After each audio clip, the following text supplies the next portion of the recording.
Hi, it's T and welcome to my channel. Today we're going to be ranking and rating every single book I read in 2024. 2024 was like the year that I was like, let me get back into reading because I was a huge bookworm back in the day. Then undergrad kind of ruined that. But it was like, I'm out of undergrad, it's time to live, it's time to laugh, it's time to love, you know? I didn't read that much, honestly, objectively speaking, not crazy, but I read 16 total books and we're gonna rank it from bottom to top. So we're gonna start with number 16 and then we're gonna go all the way up to number 1. I read a huge variety of books. I read like nonfiction, I read fantasy, I read pretty much anything as long as it's interesting. I do read a lot of nonfiction. Just putting that out there. There's a few of these books that are definitely nonfiction, but there's also a few like fiction, there's a few fantasy. Honestly, am I proud of my number 1 book? You know, well, I don't really know. It's great, it's amazing, but choices were made.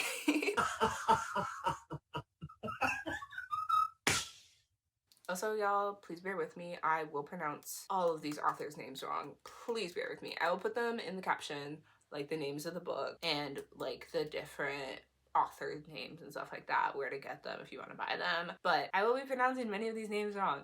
I'm so sorry, especially to my African sisters. I feel so bad. Anyway, at the bottom we have nearly all Lagos men are mad. Or correction, nearly all men in Lagos are mad by Damilare Kuku. So this one's at the bottom for a reason. I did not like this book. This was an ebook and I got it for free. And I got it because I was like, oh, okay, I need something fun to read. I'm Nigerian, you know. This will be litty. It'll be fun. Like, you know, why not read stories about how cuckoo Nigerian men are? You know? But it was not that. This book had the potential to be really, really good. It had the potential to be great, but like at least I personally am not a huge fan of like schmut in books, and this book was like a lot, like very heavy in that sense. Why I'm not a fan of it, I feel like I'm interrupting something. I feel like I shouldn't be in the room reading it. And then yeah, it's just like for me, not really it. And then the stories were not thought through. Like some of the stories, it was like it would start out so great, but then get to the point of it being just like you really dropped the ball, or you just added a sex scene to add a sex scene. Like the schmut was just there to be schmutty and not to actually add to the plot, which in my opinion is a huge problem. Like the plot should be consistent no matter what, and some of the stories were really, really redundant, like saying the exact same thing over and over and over again.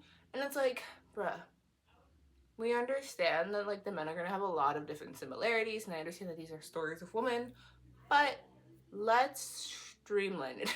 Let's at least have some diversity, especially because these are fictional stories. These are not like based off of real people's stories. It's like, and some of it was like literally like it's not like there was a one story in particular like that it was like the man is not the issue in this. Why would you go steal your best friend and roommate's man?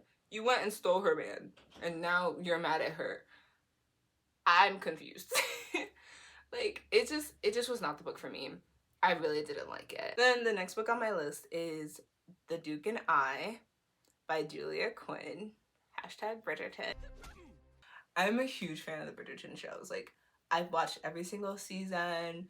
I don't really like season 3, but you know, no one really did. Please don't come for me. It has like such good potential. So I was like, oh, let me read the books. Full transparency, I did not finish this book. It had to be a DNF for me.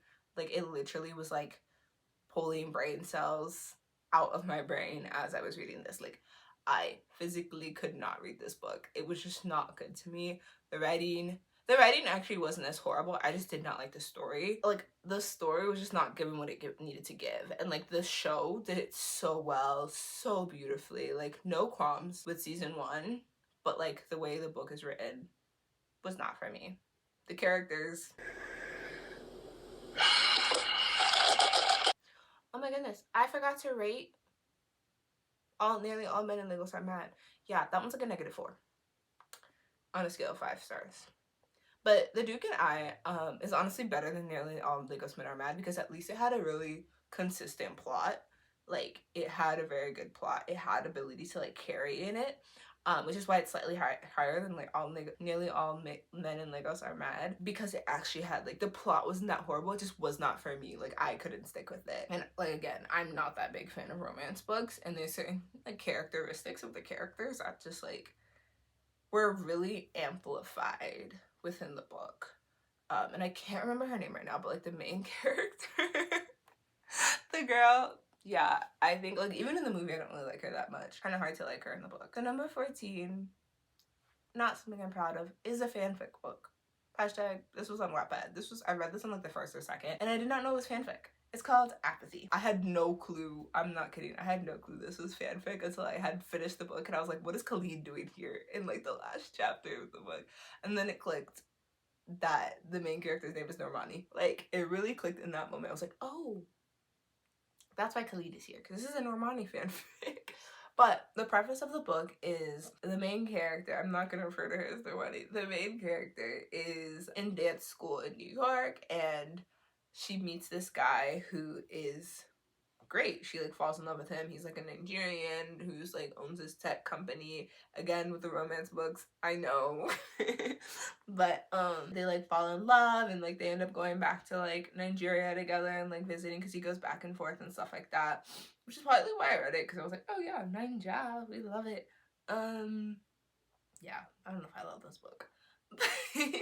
It was actually not that bad of a book, but the fact that it was fanfic kind of ruined it. Like, it was written pretty well. Like, honestly, some Wattpad books are better written than actual books, and I stand by that statement. But it was like the way that, just the fact that it was fanfic made it worse than it needed to be. But it was a pretty good book. Like, no qualms. Like, it's honestly like a good like 3 stars, but it gets like a little bit of a downgrade because it is fanfic. Like, literally the fanfic probably puts it without it being fanfic, it is like a 3 stars. With it being fanfic, it's like a 2. Not that I'm dissing fanfic, it's just the fact that the way that it was entangled in, it was like Khalid randomly appeared in this. Like, randomly, like, the guy's younger brother was named Khalid, and now he's a musician. Like, it was just like not well integrated into the book, and that was the issue with that. So now we have number 13, which is Hurricane Summer by Asha Bromfeild.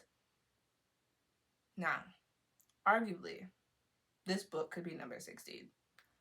I had so much beef with this book.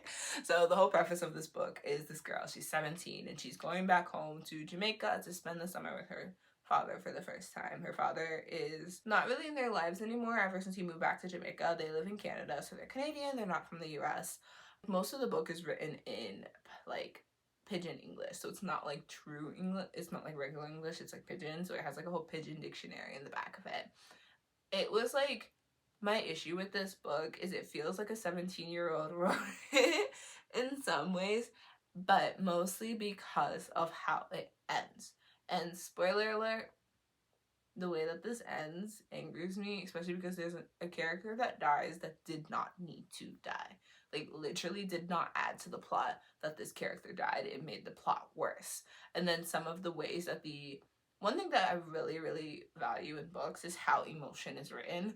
And some of the way that the characters, like, go through certain emotions is, like, almost unrealistic. Like, no one is going to react like that to X situation. Like, if someone breaks into your house, you're not going to sit there and be like, oh, well.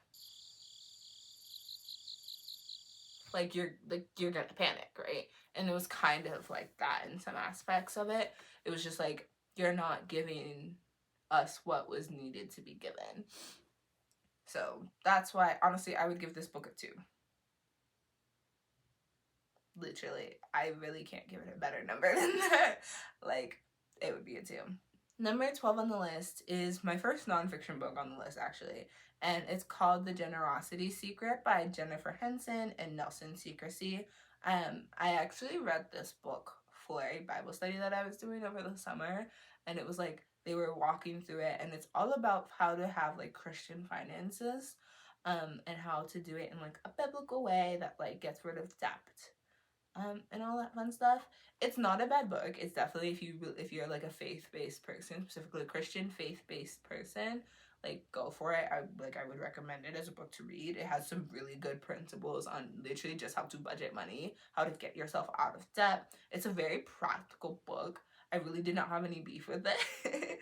It kind of just got placed at number 12 because it was like, it could be better. Like, I do think it could have better financial advice in it. That means that I don't know if I even know what good financial advice looks like. You know, talking about my finances. Child. Anyway, so I try my best. But it is also like very faith-based. So if you're not someone who like believes in Christianity or wants to handle their finances in that manner, it would like not be applicable to you, which is something to consider if you wanted to read that book. Like, I would honestly give it a 3. The next book on our list is number 11, which is Children of Blood and Bone by Tomi Adeyemi. This book, I have personal beef with this book because I wanted to love this book so bad. This book could have been number 1. It could have been number 1. The way that I read this book, this was one of the first books I read this, like, in 2024. I read this in January. I was literally on a cruise ship. The way I did not want to speak to a single person. Like, I was there with my sister. We were in Mexico. I was in a corner reading. Like, this book had me in a chokehold. Then I got to the end. One thing about me, the end will ruin the entire book. I hated the way the book ended. I refused to read any of the other books in the series because, like, I just cannot do the way the book ended. And I know I'm being very vague and I'm not being very specific, but it's because, like, hashtag spoiler alert. I don't want to spoil it for y'all, even though I've spoiled some of these other books, but unlikely y'all read some of those books. This one, like, I actually, like, I would recommend reading this book. Like, honestly, would recommend reading this book. However, I hate the ending. Like, I would not. Just skip the ending. You don't need to know how it ends. Like, just pause.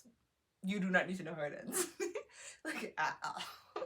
It's fine. You'll be tempted. You'll be like, oh my gosh, I want to know how this ends. You don't want to know how it ends. It's not worth it. Don't do it to yourself.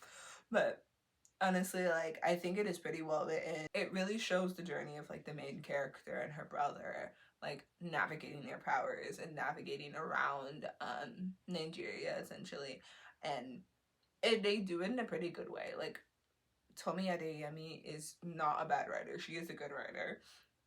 It's just, like, the book is very captivating as well. It's just, I personally cannot do the ending, which I've said like 12 times now. So you're probably like, why is T saying this so many times? It's because it really angered me. I'm still upset. It's a year later. I'm still upset about how this book ended, which arguably one could say I should rate it higher, but it made me not want to read any of the other books, which is why it is at number 11, because I have no intention of reading them. Like, my sister has read them, and she even was like, yeah, it's not worth it. And my sister's a bigger bookworm than me. She's literally a librarian. At number 10, ironically enough, we have 10 Rules of Dating by Dr. R.A. Vernon. So, for context with this book, it's written by a pastor named Dr. R.A. Vernon. He's the pastor of the Word Church in Cleveland, Ohio. It's a mega church, and he often preaches about, like, what dating looks like through a Christian realm, and he has his 10 rules of dating. And then this one that I read this year is his, like, revamp of it. So he's like, the rules have changed. I read this book because I was actually going to the church at the time. Like, I was in Cleveland, and I was going to the Word Church, and I was like, I'm curious, like, what does this man say about dating? And it was cheap, so I bought it and I read it. I honestly don't think this is a bad book. Like, arguably speaking, I think it's really, really good. Like, even if you're not Christian, like, it's a really good book about how to prioritize and prepare yourself for dating. Like, how to prioritize within dating, how to prepare yourself within dating. Like, it has a lot of good, like, here's how to do some shadow work, because the first few rules in the book are literally like, know yourself, know your expectations, know your priorities, and know how to not play around, which I personally value within dating. I don't know who doesn't, but, like, those things are so important. And it has, like, literal prompts. Like, I'll use the book as journaling prompts, which is probably, like, the heaviest thing that I use it for, is literally just journal prompts. And, like, how can I figure out what's going on? How can I figure out, like, how to be better, how to, like, write my expectations out and stuff like that. That's what the book is great for.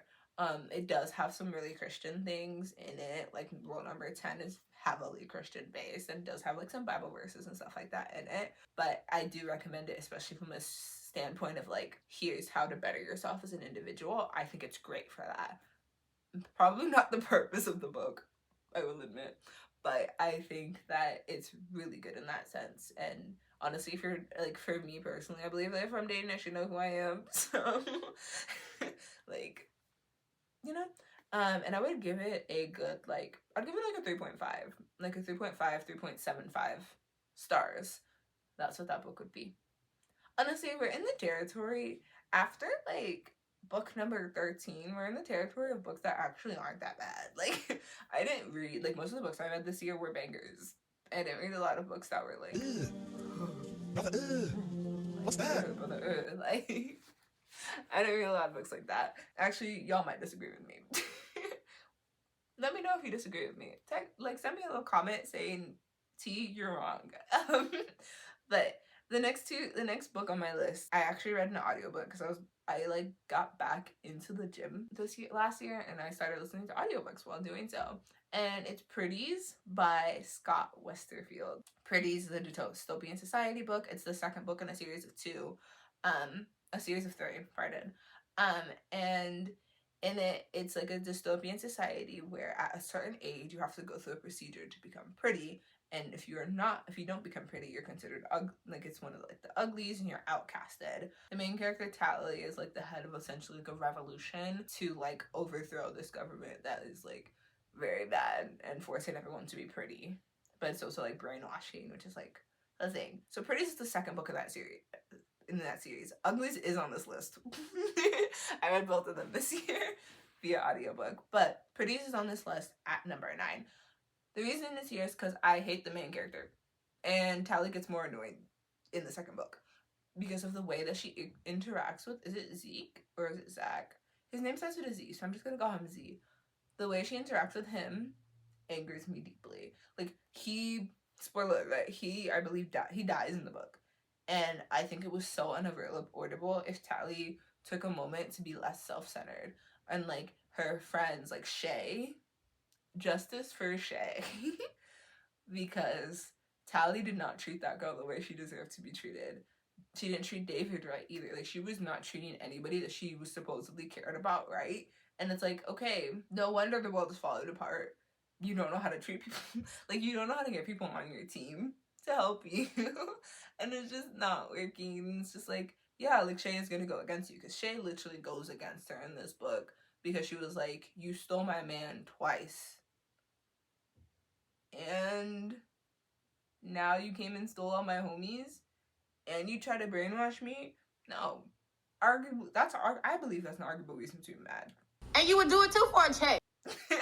Like, but yeah, Tally's just very self-centered, and she doesn't think about the consequences of her actions on other people. And it's very evident in Pretties. Like, it's not as evident in Uglies, but it's very, very, very evident in Pretties. So honestly, I would give this book like a good 3.75. It was good, but not as good as the first book in my opinion. The next book on our list, number 8, is A Taste of Power by Elaine Brown. Full transparency, I did not finish this book. It was a DNF, but not for a bad reason, actually. I think it's like A Taste of Power by Elaine Brown is Elaine Brown's autobiography. If you do not know who Elaine Brown is the first and the only woman to be president of the Black Panther Party after Huey Newton.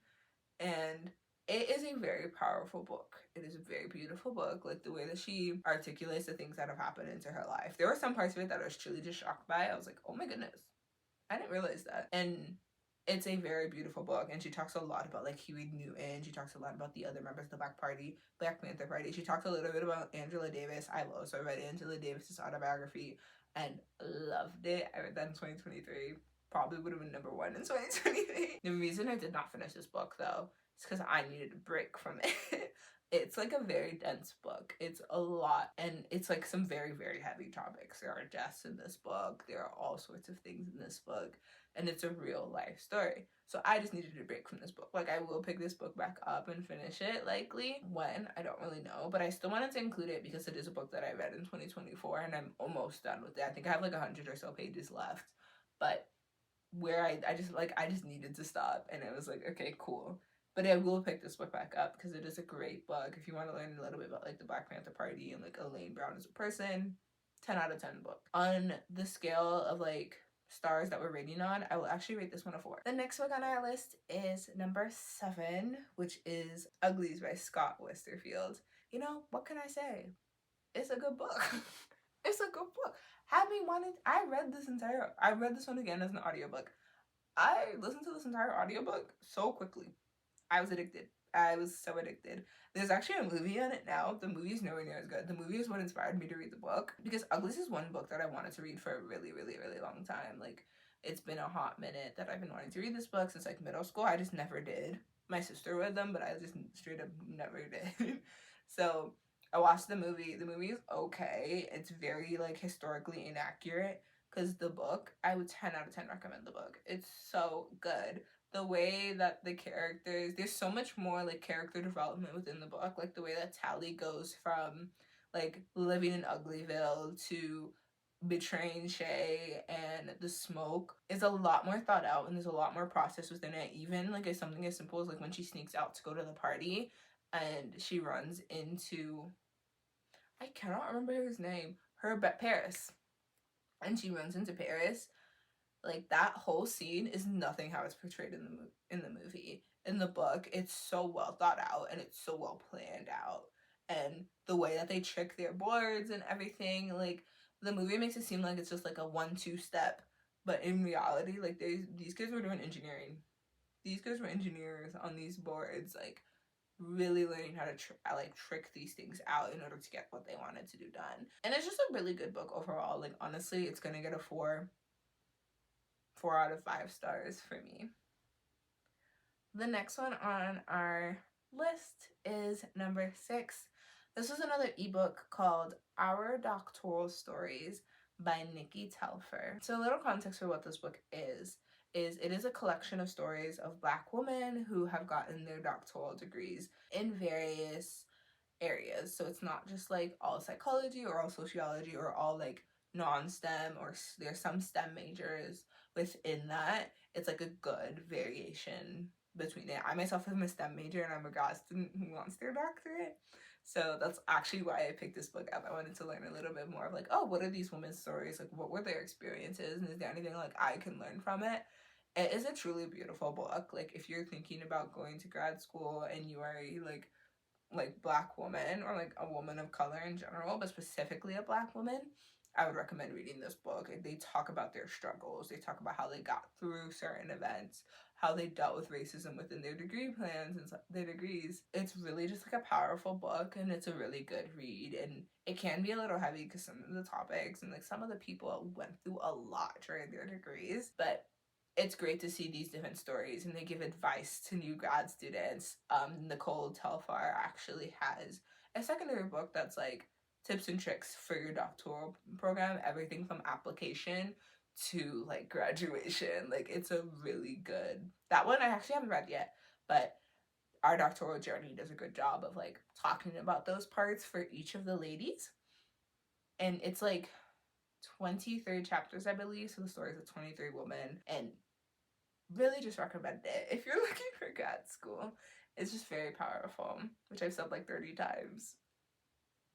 But I would give Our Doctoral Journeys a 4.5 actually, which is a huge jump, especially because we're not even in the top 5 yet. So bear with me as we get into the top 5. There might be a few 5 stars in this one. So number 5, we're in like the end game here. Number 5 is Hood Feminism by Nikki Kendal. I'm going to read exactly what it says on Amazon for this portion, just to give y'all a better understanding of what Hood Feminism is about if you haven't.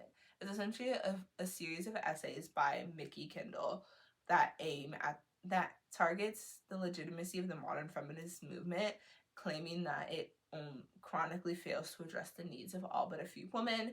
The book draws on a lot of her own experiences with hunger, violence, hypersexualization, and covers the topics of reproductive rights, politics, pop culture, and the stigma of mental health, and so much more within it. It's honestly like a very well written book. Like, Nikki Kendal articulates everything so well in this book. it kind of takes target at the modern feminist movement and implodes it a bit. It's like, okay, here's everything you're missing. Here are your outliers who need to be within this for it to be for more validity to be present, for there to be a significant p-value. These people are needed to be accounted for. Sorry for the STEM joke. And I think it's really powerful because I think that a lot of people, especially in modern times, forget that there are so many people, primarily women of color, who are outside of what the feminist movement is historically and canonically made for. And it kind of implodes those issues. It literally puts a magnifying glass over them and is like, here's the information, here's the facts. I think it's a really good baseline book, especially for like understanding the problems with modern day feminism. And also, like, I feel like it's like a gateway drug to books on feminism a little bit. So yeah, I definitely would give this book like I actually like really fell in love with this book, not even gonna lie. But I would give it a 4.75. The next book on our list is number 4. And this book, oh my goodness, I love this book. So number 4 is Feeding the Soul by Tabitha Brown. Y'all, I distinctly remember when I was reading this book, I was like, portions of this book, I was waiting on a flight from Chicago back to Cleveland, and I literally was sitting there just like, no one speak to me. Flight attendant walk by. Like, I could have missed my flight because of how well written this book is. Like, it really fed my soul. Like, I do really like self-help books. If you can't tell. I really like books that teach you about the world and teach you about people. And Feeding the Soul is a good mix of like advice from Tabitha Brown, who is like everybody's auntie. We love Tabitha Brown. She's so warm. She feels like cinnamon sugar, like brown sugar. Like, she just feels so warm. And this book is that. Like, it gives so many good things to like just think about in life. So many good like prompts, etc. One of my favorite quotes from the book is just because it hadn't happened yet doesn't mean it's not going to happen. Just because you haven't seen it doesn't mean it isn't coming. And then another one is like, be brave enough to groom yourself and your dream to be what it needs to be for the world. Another, like, the way to stop running from our challenges is to be willing to unpack why we are running in the first place. Like, it's a book that really challenges you. And in it, she talks about her own life. She talks about her own journey. Each chapter kind of takes on another story from her life and is like, here's a lesson out of that. Here's something to learn. Like, oh my goodness. I'm reading through my quotes from the book that I have written. And another one is like, it takes courage to cry. Like, she really is like the mother and the aunt that we like all need. Like, in the way that it's written, it's just like, it's so beautiful. Like, honestly, I feel like I can't give it anything less than like a 5. It has to be a 5. Feeding the Soul by Tabitha Brown. Like, honestly, y'all, I might be slightly biased because I do love Tabitha Brown. I've been in the same room as her before. Like, I went to this really fun thing called Honeyland Festival. It was like a music food festival that happened in 2023. Honeyland people, bring it back. It was so fun. And Tabitha Brown was one of the speakers there. My prayer for so long was, God, please enlarge my territory, expand my territory. I want to grow bigger. And I kept thinking that meant that things were going to get big. But sometimes that means things have to get smaller. So God had to make my circle smaller just to make me bigger. And her book is very reminiscent of her story and how she talks and everything. It's like, if you've read any of her books, if you've seen anything that any of her YouTube videos, if you've read her cookbook, which I also have, might be making an appearance. We don't know. It's very reminiscent of like, she just wants to help people and like feed people. And this book feeds your soul. Like, the title, a little too accurate, you know? So now we in the top 3. Number 3 on the list is Beautiful Creatures by Garcia and Margaret Stohl. So before you come for me, and you're like, why is that in your top 3? Beautiful Creatures is actually one of my all-time favorite books. This is not my first time reading this book. It's one of my favorite book series from when I was a kid.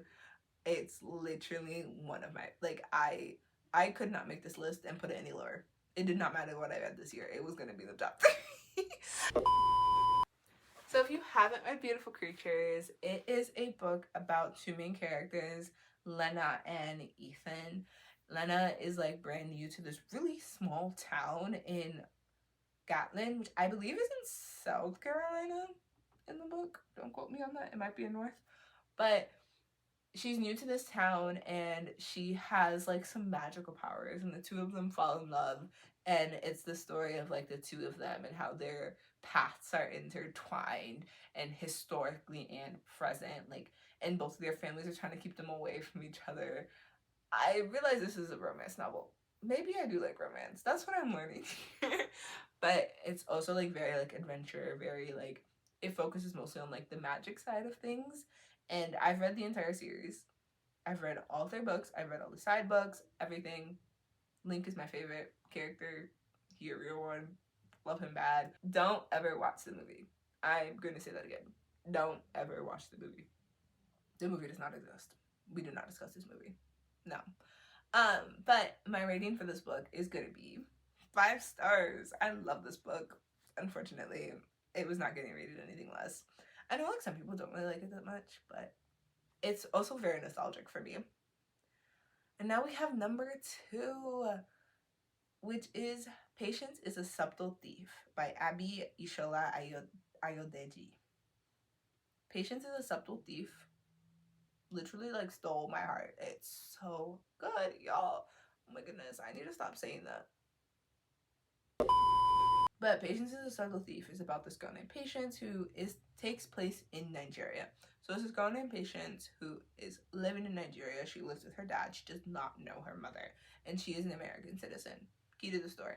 She's an American citizen. She has a horrible stepmother who doesn't really care about her, but her stepsister makes everything great, and her dad doesn't really care for her either. Actually very sad. Very sad beginning and middle and very sad. But the whole book is about her journey of trying to find her mother and trying to like essentially get to the US because she finds out that her mother lives in the US. Through that, she goes on this whole adventure where she's at university. She ends up leaving university. She gets involved with some potentially like some very unsavory things. She literally has to become a thief at some point, which is why it's called Patience is a Subtle Thief. She has to do what she has to do to survive, and she has to get to the US, especially because her dad is hiding her passport from her, and her dad kicks her out at some point in the book. Spoiler alert. So it's very hard for her to be able to like find her mother and get to the US because her and her dad and her mother have beef. It's a very beautifully written book, like point blank period. It's the way that it's written is reminiscent of something that's like very thought out. It is more of like a YA type book, I will say. Like I feel like somebody who's like late teens, not early teens, like late teens would really enjoy this book, like a 17-year-old. I know I'm not 17, but I feel like anyone could read it and love it. It's very captivating in the way that the characters portray every emotion. And that's what makes it so good, is the amount of emotion that's present within it. It's great. I would honestly give this a 6. A 6 out of 5. Honestly, arguably a 10 out of 5. It's that good. And you might be wondering, what is number 1 if I think this is a 10 out of 5? To be for real, I think this is more of like a 7 out of 5. A good 7 out of 5. But number 1 is Before I Let Go by Kennedy Ryan. Hear me out, y'all. So this entire video has just been me being like, hear me out, hear me out, hear me out. But Before I Let Go by Kennedy Ryan is a very heavy book. I will say that first and foremost before I explain anything else that happens in this book. It's about 2 main characters, Yasmin and Josiah, who had gone through a divorce and are co-parenting 2 kids. It deals with like so many heavy topics, like it deals with divorce, it deals with death of a child, it deals with a lot of things that are very, very heavy. And the reason this book is number 1 is because of how well Kennedy Ryan describes emotion, and that's it. Like, how well she portrays the emotions of these characters is truly beautiful. Like, you yourself will feel the grief that they feel because of how it's written. Like, and that's something I really value within books. I like realistic fiction. I like things that seem very real. And the fact that it was like, I remember, oh my gosh, I know a book was good if I remember where I was when I was reading it. I was on a trip with a friend in New Orleans, and instead of speaking to her, I was reading because this book is captivating. And she literally she will attest to this. I would just sit there and moments where you just have to close a book, you have to be like, I can't, because it's just so captivating. It's just so good that you're like, let me take a breather. Let me get back to, but I want to get back to this. It's I like. Ugh. And the fact, honestly, I feel like the book would have also been great. In the end, spoiler alert, they do get back together, obviously. And even if they didn't, I still think the book would have been beautiful because it was the story of two souls. It's in two perspectives as well. It's both in Yasmin and Josiah's perspective. It's the story of two souls who were meant for each other, who, due to very unfortunate circumstances and mental illness and death, literally were torn apart, but they are meant for each other. It is so stunning. It is star-crossed lovers. It's everything that my lover girl self is obsessed with. Truly, truly, a work of art. I don't think I'll actually read any of her other books, which sounds crazy, only because y'all know how I previously said I don't like smutting books. This book is very smutty, and I've heard her other books are worse, but I do really want to read the next book, which is about one of Yasmin's friends, so maybe I will just get through it. Maybe I will be fine for the writing of everything else, but it's so good. Honestly, my rating has to be 10 stars out of 5. Okay, 5 out of 5. I'll be real. But 10 out of 5. 10, 20, honestly. It's very beautifully written, which I've said 30 million times. But, y'all would learn very quickly. I tend to repeat myself. Well, thank you guys for listening to my TED Talk. And all my little rambling. I feel like I can't wait for 2025. Well, we're in 2025. I have a whole new reading goal for this year. Last year my goal was to only read 6 books. This year I want to read between 12 and 24, including audiobooks. I really want to prioritize what books I'm reading. Currently I'm reading a book that I was given, and it's really random. It's How to Win People Over and Make Friends. My uncle gave it to me. But I want to read a lot more fiction this year, a lot more cookbooks, all of that fun stuff. So I'll be coming to y'all with more reviews later on in this year, or maybe just another end of year one. We'll see. But yeah, thank you guys for listening to my rambling. Much love. See y'all later. Bye.